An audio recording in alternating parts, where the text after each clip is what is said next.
perlengkapan pendaki gunung dan aktivitas outdoor lainnya secara online. Aplikasi ini memungkinkan pengguna menyewa alat seperti tenda, sleeping bag, dan kayak tanpa perlu membeli, serta menawarkan fitur tambah seperti rating pengguna, rekomendasi detektif, dan jasa pemandu profesional. Hacker ini menjawab masalah mahalnya peralatan mendaki, terbatasnya toko perseroan fisik, dan kurangnya informasi rute aman. Target pesannya adalah individu berusia 20-30 tahun yang aktif secara digital dan menyukai aktivitas alam. Keunggulan utama Hyperion adalah layarnya hands digital, pengantar alat sistem review dan fitur GPS untuk rute. Dalam 6 bulan pertama, Hyperion ini menargetkan 1.000 pengguna aktif dan transaksi 75 juta yang diversikan mencapai subscription pada bulan ke-9. Visi Hyperion adalah menjadi developer penyewaan alat outdoor digital di Indonesia. Selanjutnya itu latar belakang masalah, di mana latar belakang ini minat masyarakat terhadap pendakian dan wisata alam terus meningkat. Namun akses terhadap perlengkapan pendaki masih terbatas dan mahal, terutama pada bagi pemula. Toko persewaan alat pada umumnya hanya tersedia di kota besar, menyulitkan calon pendaki dari daerah lain. Kondisi ini dapat meningkatkan risiko keselamatan dan menghambat pertumbuhan komunitas pecinta alam. Data Hyperion pada 2023 itu mencatat lebih dari 5 juta pelaku wisata alam per tahun, namun hanya 30% yang memiliki perlengkapan sendiri. Ini menunjukkan potensi besar bagi layanan persewaan berbasis teknologi seperti Hyperion. Selanjutnya itu solusi atau produk layanan. Ada beberapa, yang pertama itu deskripsi produk atau jasa, kedua itu fitur dan manfaat utama, dan yang ketiga itu keunikan atau inovasi teknologi, dan yang keempat itu ilustrasi atau ilustrasi Hyperion. Baik, saya akan menjelaskan deskripsi pada produk jasa. Hyperion adalah aplikasi mobil dan web yang menyediakan layanan persewaan perlengkapan mendaki. Fitur dan manfaat utamanya itu ada peralatan, pemandu, rute, dan keranjang. Selanjutnya itu keunikan atau inovasi teknologi, di mana interaksi GPS untuk monitoring rute, penyewaan pemandu jika pendaki pemula, sistem rating alat dan penyewaan berbasis waktu serta lokasi. Dan yang terakhir itu ilustrasi atau visualisasi Hyperion akan dibahas pada materi selanjutnya. Demikian dari saya, akan kembalikan kepada moderator. Baik, materi selanjutnya akan dijelaskan oleh Giovanni. Kepada Giovanni, saya persilakan. Selanjutnya analisis pasar dan target pengguna. Hyperion menargetkan pengguna berusia 20-35 tahun seperti mahasiswa, komunitas pecinta alam, dan traveler yang aktif secara digital dan menyukai aktivitas outdoor. Mereka cenderung mencari solusi praktis dan efisien, termasuk dalam hal perlengkapan mendaki. Contoh personal pengguna, jika mahasiswa 23 tahun dari Jakarta, aktif mendaki namun tidak memiliki alat pribadi. Ia terbiasa menggunakan aplikasi digital sehingga Hyperion menjadi solusi ideal baginya. Pasar kegiatan outdoor di Indonesia tumbuh 10% per tahun, dan lebih dari 70% pendaki belum memiliki perlengkapan pribadi. Ini menunjukkan potensi besar bagi layanan persewaan.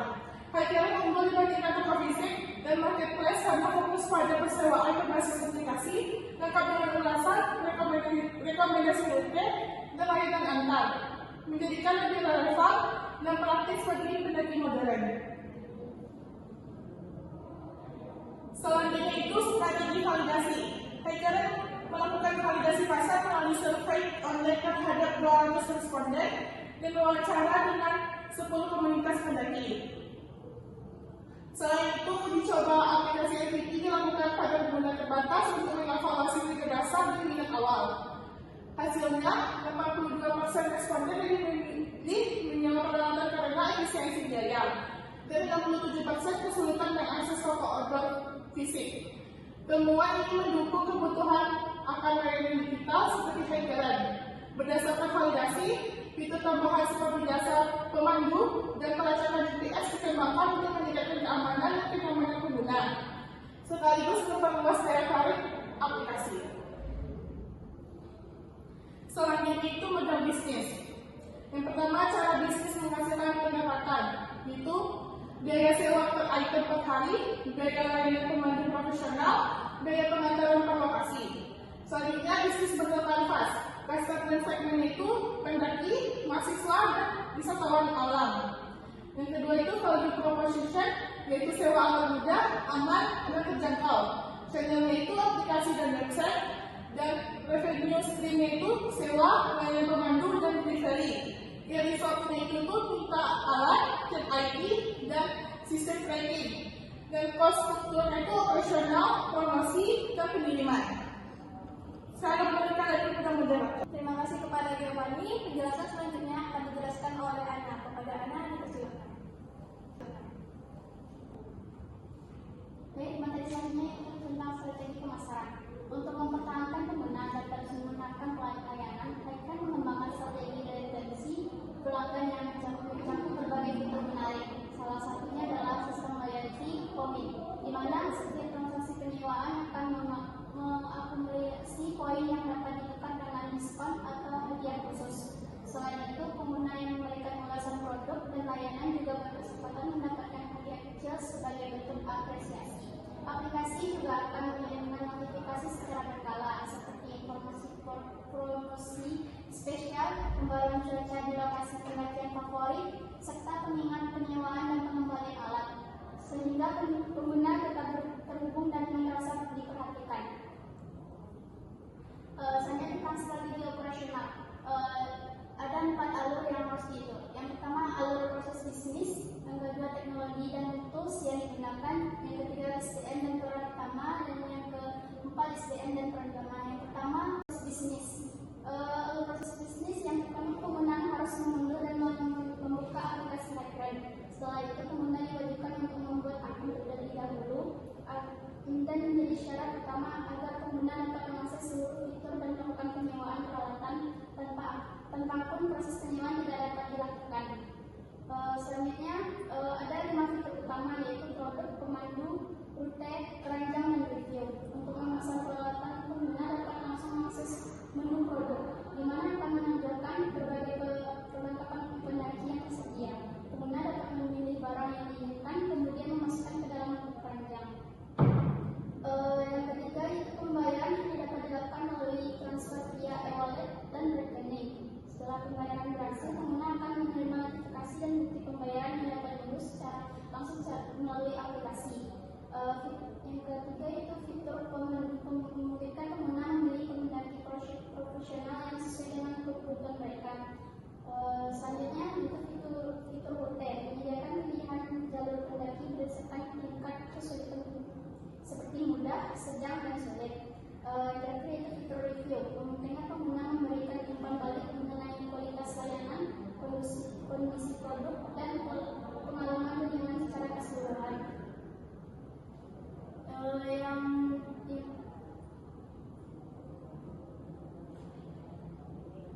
terakhir itu yang B, teknologi dan tools yang digunakan itu Flutter, aplikasi X, Webes, dan atau backend Google Maps, API, OpenWeather, API. Selanjutnya SDM dan peran utama, yaitu CEO sebagai strategi dan dukungan mitra, CTO pengembangan teknologi, COO operasional lapangan, dan yang terakhir SDM dan peran utama, rencana pengembangannya itu versi beta dalam 3 bulan, ekspansi mitra, alat, dan lokasi pendakian. Saya kembalikan kepada moderator. Terima kasih kepada Ana atas penjelasannya. Penjelasan selanjutnya akan dijelaskan oleh Rina. Kepada Rina, saya persilakan. Baiklah, selanjutnya yaitu tentang tim dan peran. Di sini kami memiliki 5 peran. Yang pertama yaitu adanya Chief Executive Officer atau CEO. Yang kedua yaitu adanya Chief Technology Officer yaitu CTO. Dan yang ketiga ada peran Chief Operation Officer yaitu COO. Dan yang keempat adanya marketing. Dan yang terakhir kami memiliki peran customer service. Baiklah, selanjutnya yaitu tentang pengimplementasian peran pada aplikasi Lightrun. Yang pertama yaitu ada Karina dengan posisi CEO. Dan di sini dia harus memiliki profil lulusan manajemen bisnis, berpengalaman di usaha outdoor, ahli strategi bisnis, kemitraan, dan kepemimpinan tim. Ada tugas dari CEO ini menyusun visi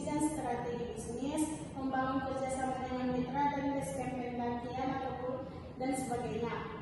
Peran yang kedua yaitu bernama Erika dengan posisi CTO, di mana dia harus memiliki profil tim lulusan TI dan ahli mobile app, UI UX, integrasi GPS dan sistem pembayaran serta pengembangan backend, dengan tugas mengembangkan dan memelihara aplikasi mobile, menyusun arsitektur sistem dan database dan sebagainya tugas dari CTO. Peran yang kedua yaitu yang bernama Fanny dengan peran COO, dengan profil tim berpengalaman di logistik, terampil dalam manajemen gudang, pengiriman, jadwal operasional dan kontrol kualitas alat. Dengan tugas mengatur logistik pengiriman dan pengembalian alat, mengelola inventaris dan gudang peralatan dan sebagainya juga. Yang keempat adanya yang bernama Ino dengan peran marketing official. Dia harus memiliki profil lulusan ilmu komunikasi, ahli digital marketing, konten media sosial, kampanye promosi dan kerjasama komunitas. Di sini dia harus memiliki tugas membuat konten promosi digital baik di IG, TikTok ataupun lainnya. Dan dia harus menjalankan kampanye iklan dan program referral. Yang terakhir yaitu adanya yang bernama Feby dengan peran ataupun posisi customer service dengan profil berpengalaman di layanan pelanggan, terampil menangani keluhan, menjawab pertanyaan dan menjaga kepuasan pengguna. Dengan berbagai tugas, yang pertama adalah menjawab pertanyaan dan keluhan pelanggan, memberikan panduan penjualan dan pengembalian. Materi selanjutnya yaitu tentang aspek keuangan. Yang pertama ada estimasi biaya awal. Di sini ada 5 komponen. Yang pertama pengembangan aplikasi yang membutuhkan biaya 30 juta dengan keterangan biaya pembuatan aplikasi Android ataupun iOS. Komponen yang kedua yaitu pembelian inventaris awal dengan biaya 25 juta. Di sini yang merupakan 10 setenda, karyo, sleeping bag, dan lain-lain. Komponen ketiga ada biaya promosi dan branding dengan biaya 10 juta dengan keterangan media sosial, influencer, brosur, iklan. Komponen yang keempat adalah operasional 3 bulan yaitu gaji logistik dengan biaya 20 juta. Keterangannya yaitu termasuk gaji COO dan kurir freelance logistik dengan. Komponen yang kelima yaitu legalistik dan perizinan dengan biaya 3 juta, keterangannya izin usaha NPWP, merek dan lain-lain. Dan yang terakhir adanya biaya tak terduga dengan estimasi biaya 5 juta, yaitu cadangan biaya insiden. Jadi total semuanya ada 93 juta. Selanjutnya tentang proyeksi 12 bulan. Ada sewa peralatan mendaki dengan volume per tahun 2.000 transaksi, harga rata-ratanya yaitu 75.000, dengan total pendapatan ada 150 juta. Yang kedua adanya layanan pemandu profesional, volumenya yaitu 200 sesi dengan rata-rata 100.000 dan pendapatannya dalam 12 bulan 20 juta. Dan yang terakhir yaitu layanan pengantaran dengan volume per tahunnya ada 1.000 lokasi dan rata-rata biayanya ada 15.000 dengan total pendapatan dalam 12 bulan 15 juta. Jadi total untuk pendapatan totalnya yaitu 185 juta. Yang terakhir adanya struktur biaya server, hosting atau domain dengan biaya 4 juta, termasuk biaya file base, domain, email ataupun hosting. Yang selanjutnya ada pemeliharaan aplikasi bug fix dengan biaya 5 juta yang termasuk teknisi freelance. Selanjutnya ada promosi dan aktivasi digital dengan biaya 15 juta. Untuk keterangan yang termasuk konten, ads, sponsor komunitas. Selanjutnya tentang komponen logistik dan pengiriman yang biaya 10 juta, dia itu sudah termasuk mitra kurir dan operasionalnya. Yang terakhir adanya penyusunan alat dengan porsi 20% dengan biaya 5 juta dan keterangannya untuk mengganti alat yang rusak ataupun yang usang. Jadi total biaya operasionalnya ada 75 juta.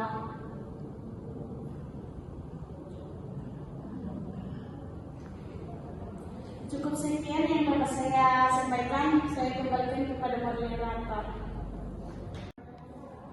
Selanjutnya saya akan menjelaskan materi selanjutnya yaitu analisis risiko. Jadi berikut berupa uraian risiko beserta strategi mitigasi yang dirancang untuk mengatasinya. Yang pertama, kerusakan atau kehilangan alat. Jadi untuk bisnis persewaan tentunya pasti akan terjadi kerusakan atau kehilangan alat yang tentunya merugikan perusahaan. Selanjutnya ada ketergantungan pada mitra logistik. Yang ketiga yaitu risiko persaingan pasar. Yang keempat, risiko stok peralatan tidak tersedia. Yang kelima yaitu risiko ketidakpuasan pelanggan. Selanjutnya yaitu visi jangka panjang. Highline hadir sebagai solusi cerdas bagi para pendaki, mudah, terjangkau, dan aman. Visi kami adalah menjadikan platform persewaan alat orga digital terdepan di Indonesia, menjangkau lebih banyak lokasi wisata, bekerja sama dengan basecamp lokal, dan membangun komunitas pendaki yang saling terhubung. Mari wujudkan petualangan yang lebih praktis dan inklusif bersama Highline. Baik, selanjutnya yaitu pendemuan dari desain primanya. Baiklah, selanjutnya tentang pendemuan aplikasi Highline. Di sini merupakan tampilan halaman di mana di sini belum ada pengguna memiliki akun. Nah, untuk pemesanan si pengguna itu harus memiliki akun. Langkahnya yaitu si pengguna harus mengklik ikon gambar orang. Nah, di sini akan tampil form registernya dengan fill-fill tertentu. Nah, setelah kita akan mengisi fill tersebut, kita akan mengklik login. Dan setelah login, ini merupakan halaman beranda bagi yang udah mempunyai akun dan bisa men-check out-nya. Di sini memiliki 5 fitur. Yang pertama yaitu peralatan, pemandu, rute, keranjang, dan review, dan ada juga lokasi populer ataupun peralatan yang sering dipesan. Selanjutnya kita akan masuk ke fitur produk ataupun peralatan. Di sini ada fitur pencariannya dan ada juga produk-produk yang ditampilkan. Misalkan kita akan men-check out tenda dom, tas script ataupun kasur lipat. Kita akan mengklik produk tersebut. Nah, di sini merupakan tampilan pemilihan fitur. Dan selanjutnya kita akan mengklik lanjutkan. Nah, di sini dia otomatis ke fitur keranjang. Di sini udah terlihat berapa hari dia pesan, apa yang dia pesan, dan harganya. Setelahnya kita akan mengklik check out. Nah, di sini akan muncul form pemesanan dengan fill tersebut dan detail pesanan yang telah kita pilih tadi. Setelah kita mengisinya, kita mengklik lanjut ke pembayaran. Nah, di sini pembayaran kami ada 2 opsi. Yang pertama e-wallet bank. Misalkan kita akan memilih bank dengan bank BRI. Nah, di sini akan ada cara-cara tentang transfer bank BRI dengan pembayaran produk yang kita check out. Nah, setelah kita verifikasi, nah, muncul akan notifikasi bahwa pembayaran telah berhasil ataupun telah statusnya udah selesai. Setelah itu kita oke. Nah, setelah kita melakukan pembayaran yang udah sukses, maka di halaman beranda tersebut akan muncul notifikasi dengan penyewaan barang pendaki dengan detail-detail barang dengan harga ataupun lokasi pengantarannya. Selanjutnya kita akan ke fitur pemandu. Di sini kita akan melihat berbagai pemandu yang direkomendasikan dengan spesifikasi reviewnya ataupun tarif penyewaan pemandu tersebut. Nah, kita di sini bisa langsung hubungi pemandu dan memiliki fitur chat antara pengguna dengan pemandu tersebut. Selanjutnya ada fitur rute. Di dalam fitur rute ini ada beberapa rute yang disarankan ataupun direkomendasikan. Misalkan kita akan memilih pendakian di Gunung Rinjani. Setelah kita klik, maka di sini akan ada rutenya dan terhubung dengan GPS-nya. Dan di sini juga kita bisa menghubungi pemandunya langsung. Fitur selanjutnya yaitu fitur review. Di dalam fitur review itu ada ulasan pengguna yang telah menggunakan aplikasi HyCran tersebut. Kita bisa melihat berbagai ulasan tersebut. Cukup sekian yang dapat kami demokan tentang aplikasi HyCran.